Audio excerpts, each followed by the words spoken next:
the education system is also affected by that. The student cannot go to the university. Birzeit University was subject to army closures for something like 18 times. The longest closure was during the first Intifada. For 5 years we could not set foot on campus. During this period we organized what the Israeli army called cells of illegal education. We were teaching in apartments, in rented flats, in churches, in mosques, in gardens, in cars, and we kept our infrastructure. Even this attempt to minimize the damage and to keep the university going, they attempted to crush it.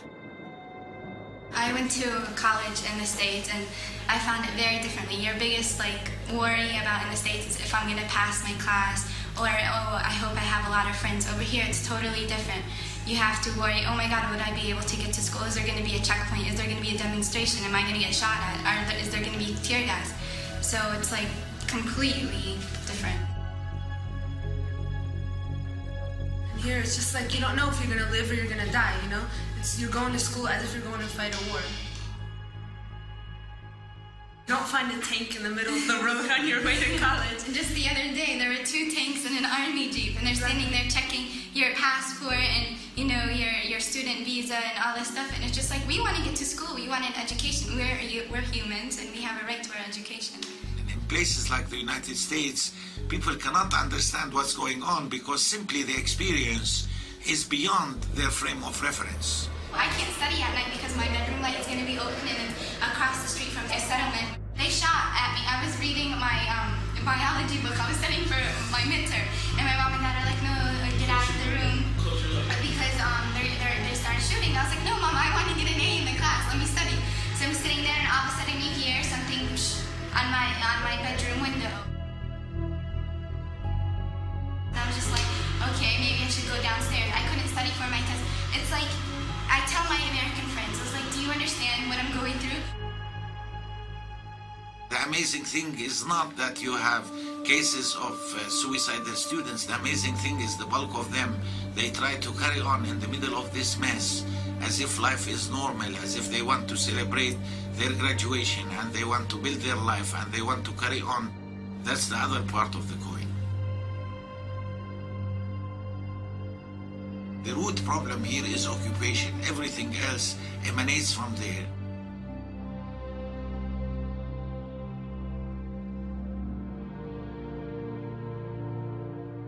The most severe problem is people who need medical care.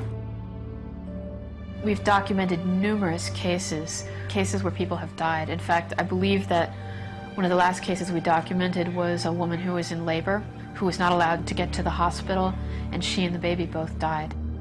If people like that, if people who are really sick and really need to go to hospitals cannot do that, so I think you can imagine what happened to regular people that just want to go to work, just want to go to do some shopping, or even just visit friends. It's like living in a prison, a gigantic prison. Haaretz, the intellectual newspaper in Israel, ran a whole, like a 4-page magazine article on the refugee issue. It had a picture of Tel Aviv University now and what was there before Tel Aviv University, a Palestinian village. And those refugees are in Gaza. غزة والله يا عمي غزة الثانية شافت الويل عاد نكذب والله غزة احنا معانينا بس مش قد غزة مستحيل أكثر غزة أكثر. I think that Gaza is a main problem. There are lots of violations that you will not see in the West Bank, you will see in Gaza. We find it hard to monitor the human rights situation in Gaza because the Israeli army do not let us in.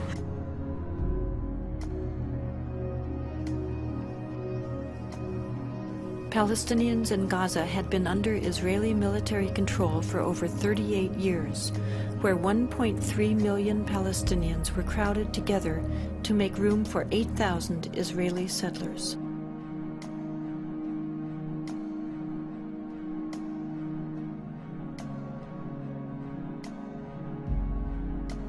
In August of 2005, Israel dismantled its settlements and military posts inside Gaza and relocated its settlers. The media, along with Israeli politicians, portrayed this as an unprecedented sacrifice. In reality, it was simply a matter of Israel finally complying with international law.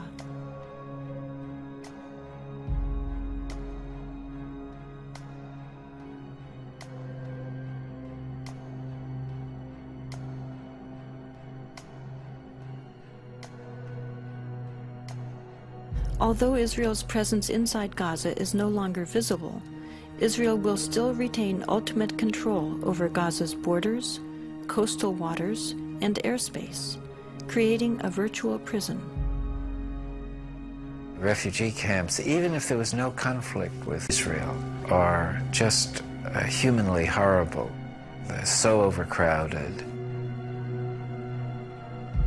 And you have 14 to 25 people living in a space.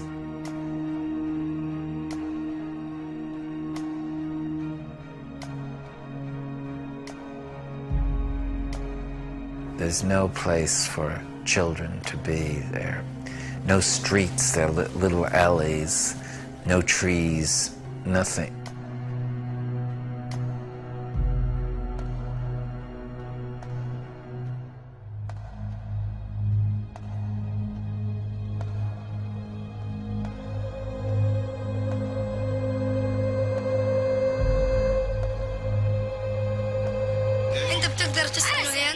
تسكن هنا تقدرش لأنه المواقف صعبة هنا والواحد إذا وقف قاعد هنا عطول بتلمس قبل ما يضرب الصاروخ ببقى متلمسين لأنه كل ما يضرب الصاروخ بتشقق الحيط.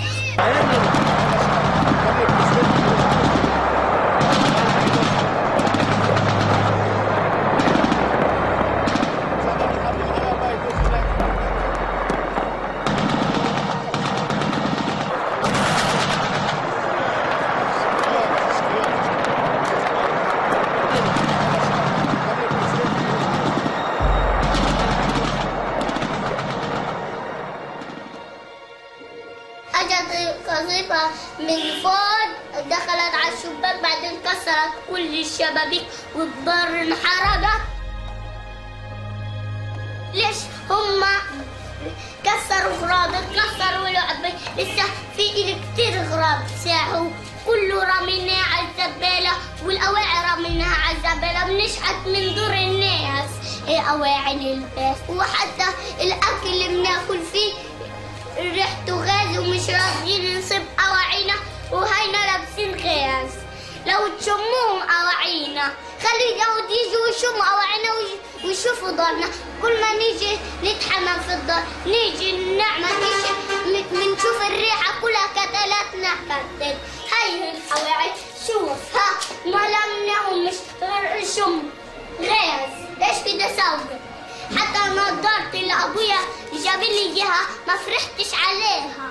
حتى الاسوره اللي امي جابتها الحلب الخواتم ما فرحتش عليهم. كيف بدي افرح عليهم والعقد وهداك كيف بدي افرح على اغراضي انا؟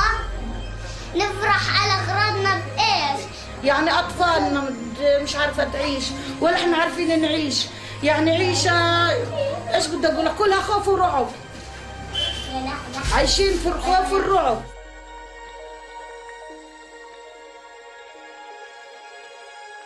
انا بروح المدرسة كل يوم بسمع الطخ. انا بخاف من الطخ حتى بصير راجف لما اشوفه. This is what has been fired on this neighborhood. This is a civilian neighborhood. There are no soldiers here. There are no military installations here. This is strictly harassment to get these people to move away from the border so that the Israeli tanks can move at will. They want these people cleansed from this area. It's that simple. And it's a way to get people to be humiliated and destitute again.